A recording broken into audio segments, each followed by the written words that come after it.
Hello students, welcome to EPG Pathshala. I am Dr. Sanjay Kumar Chamoli from the Department of Physics and Astrophysics, University of Delhi. Today we are going to talk on module Radiation Detectors Part 3 under the paper Nuclear and Particle Physics. After completing this module, the students will be able to understand many things. Number 1, knowledge of range of radiations in matter. Number 2, stopping power of materials for charged particles. Number 3, knowledge of Bethe-Bloch formula for charged particles. Radiation interaction with matter, range. Basically a picture is shown. In this picture, the range of various radiations are being shown. The alpha particles, as we can see, cannot penetrate even the thickness of the paper. Beta particles, on the other hand, can penetrate thickness of the paper, but cannot penetrate few centimeter of plastics. Gamma radiations, on the other hand, can penetrate the thickness of the paper and few centimeter of plastic, but cannot penetrate few inches of lead sheet. On the other hand, neutrons, they can penetrate everything, but can be trapped in few feet of concrete. So now you can see that different kind of radiations have different ranges. Radiation interaction with matter, range. So we continue our discussion about the range of various kind of radiations in matter. Absorber thickness, that reduces the particle count to exactly half of its value in the absence of absorber, is basically half thickness. So which can be obtained from r is equal to integral t to 0 limit minus dE by dx whole to the power minus 1 dE, where minus dE by dx is equal to s, which is called linear stopping power. So now here you can see that how the range is basically found experimentally. In the picture you can see that an alpha source is there, then absorber is there, means some material sheet is there, then above that we have a detector. So now we keep on increasing the thickness of the absorber and we note down the counts in the detector, and then we plot the number of counts in the detector as a function of thickness of the absorber, and we get a picture like the one shown here. So we can see that up to some thickness the counts are same, but as we start going beyond that thickness, then we find that the counts suddenly becomes very low. So thickness corresponding to 50% of the maximum count in the detector gives us an idea about the range of the radiation. Energy struggling. Energy struggling is nothing but spread in energy of charged particle beam on passing through given thickness of matter. So when the radiation, for example the alpha particle, crosses the material sheet, in that case there is some spread in the energy of the alpha particle detected in the detector. Due to this energy struggling, radiation interaction with matter, range. So due to the energy struggling, there happens the range struggling. What is range struggling? That fluctuation in the range of individual particles with same initial energy due to the statistical nature of interaction. So here you can see that when the hydrogen ion is basically passing through a matter, then different layers of the matter basically reduce the energy of hydrogen ion or proton in a different way. So we can see that if we plot the energy emitted from different layers of the matter and plot it, then we find that the different protons or the protons emitted from different layers of the material will have different energies, They are represented in the form of gamma peak like 1, 2, 3, 4, 5, and the combination of these, because all these radiations are detected by the detector, which give us a combined peak like Ross spectrum shown in the figure. First of all, in order to detect the radiation, the first thing that we should understand is the interaction of radiation with matter. So, in this slide, basically we are going to study what kind of charged particles we have and how much or what in what way they interact with the material. Charged particle radiation, when we talk about, then we have the light mass charged particles like electrons.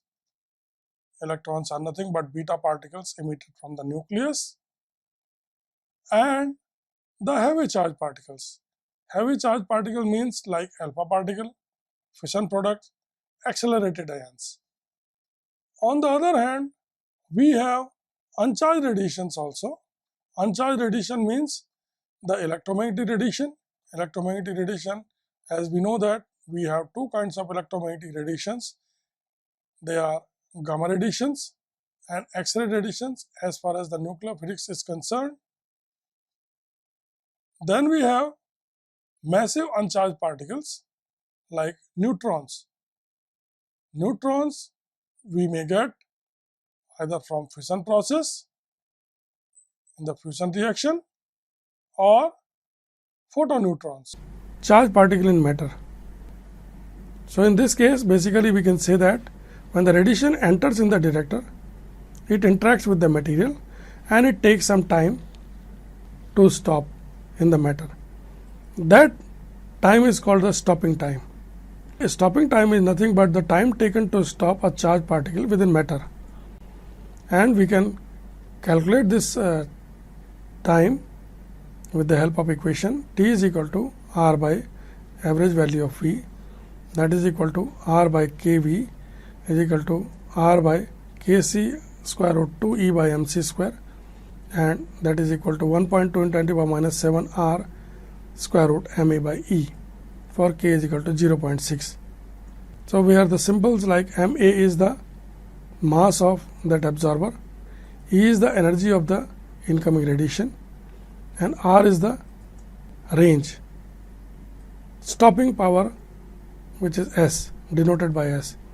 Stopping power is nothing but the energy loss per unit length within the material, because when the radiation enters in the detector, it interacts with the material medium and loses its energy in the medium.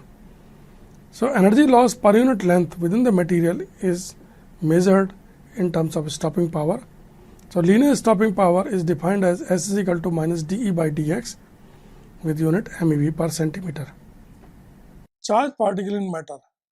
Now, as we have understood up to our previous slide that in order to detect radiations in matter, the most important thing for us is to know how the incoming radiations interact with matter. We have seen that we have different category of radiations like massive charged particle, massive neutral particles, and uncharged radiations like photons. These different kind of radiations have different interaction pattern in the matter, and we see that since they interact with matter differently, so they are detected in different ways in different kind of detectors. It means one detector cannot detect all kind of radiations.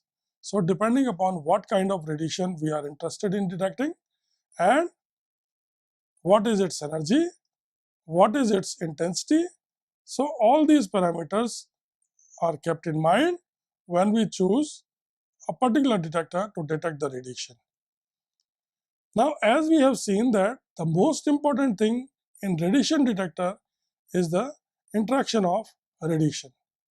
Here in this slide, basically we are going to study the interaction of charged particles in matter.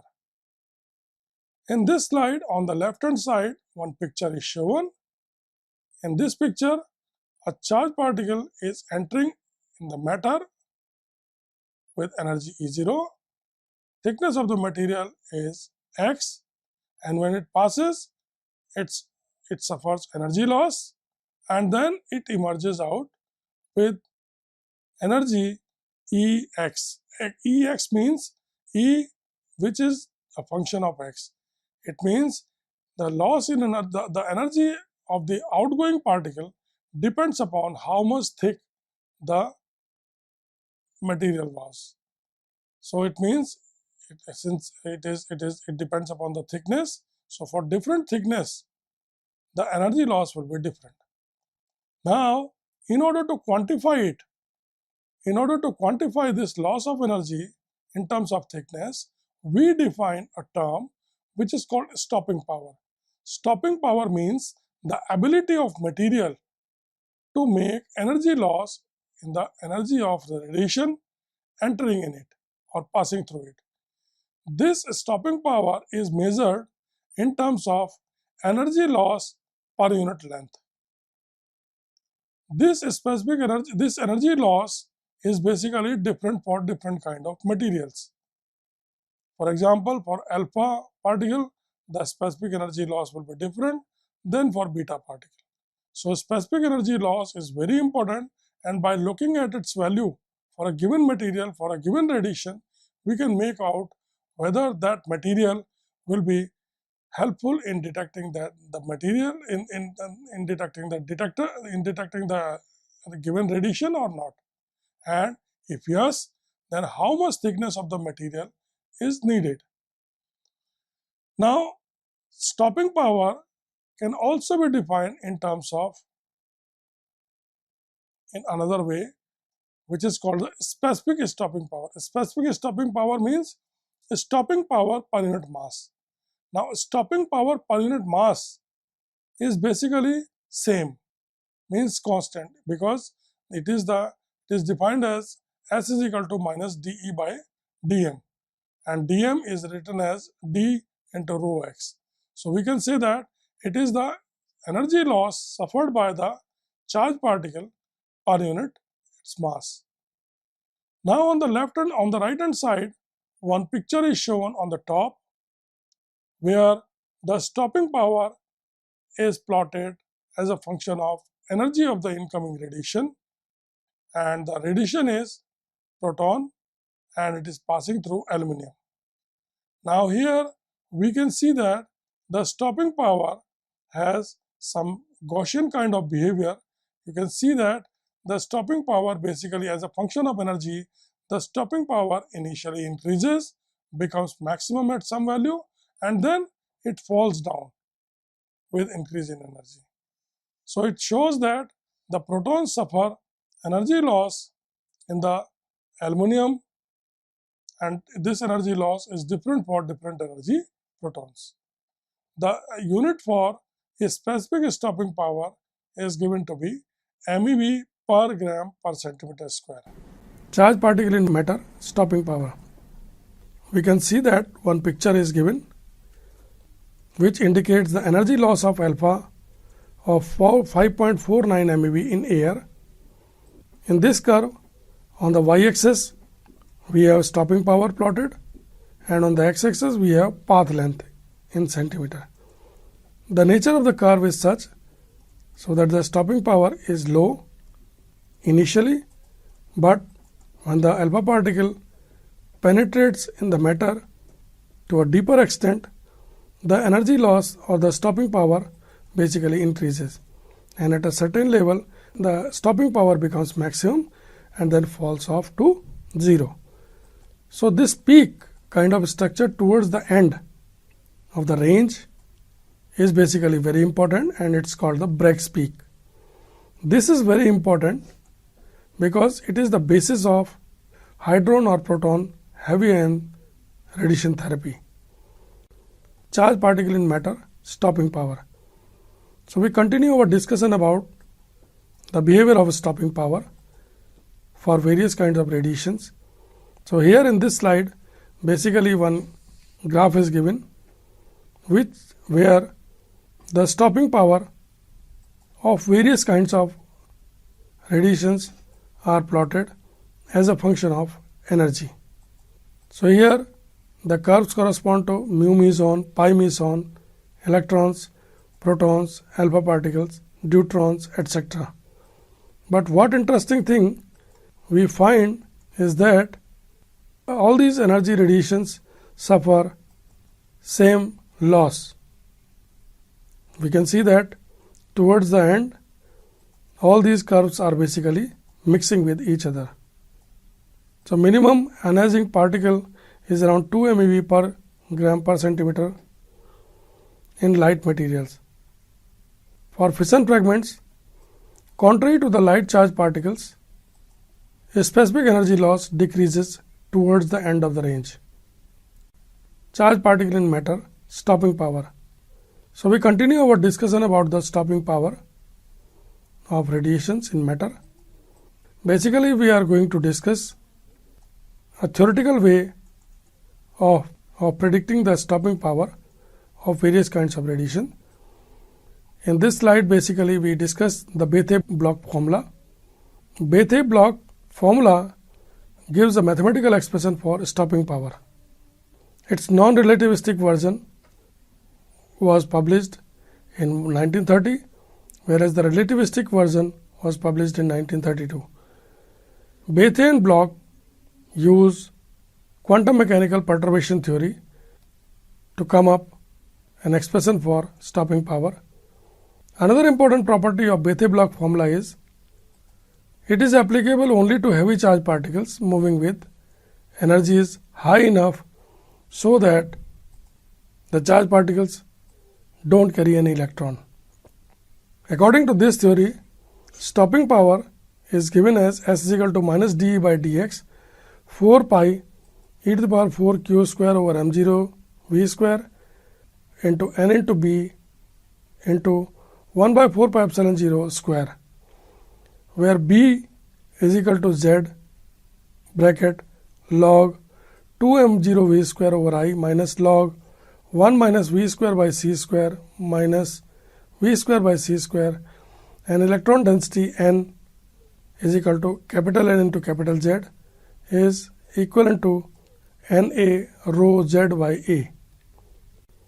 The non-relativistic Bethe-Bloch formula is given is S is equal to minus dE by dx is equal to bracket E by 4 pi epsilon 0 whole square into 4 pi ZE square n over m0 v square log 2 mv0 m0 v square over I.